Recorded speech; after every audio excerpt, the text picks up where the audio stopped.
Magandang araw sa inyong lahat. Ako nga pala si Lemel Kent A. Alaban, isang BSME student mula sa Section 2B.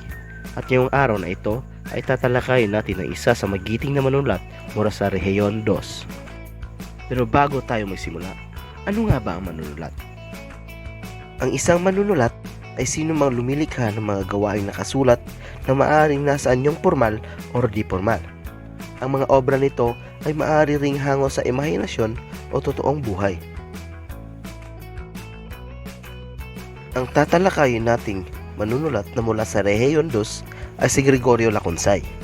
Siya ay pinanganak noong Marso 12, 1931.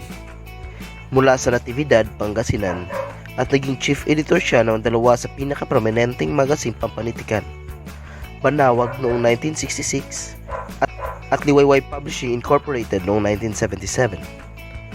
Isa rin siya sa mga naging membro ng Filipino Academy of Moving Arts and Sciences or ang FAMAS.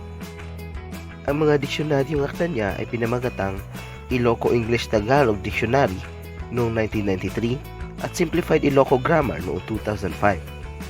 Habang ang mga nobelang naisulat niya ay ang mga sumusunod: Tika Busor, 1974, T-Love Story ni Teresa, 1971, Nalagda Akari, 1951, Rebelde, 1957, Verde, 1959, at marami pang iba.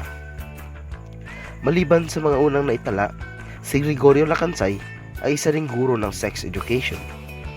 Ang mga likha niya ay ang paksang ito: Lalaki at Babae, 1974, Sex Education sa Modernong Lalaki at Babae, 1986, Panalo Ka, 1990, at My Sexpert Opinion, 1984.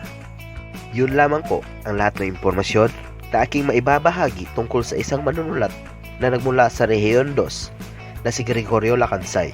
Maraming salamat po.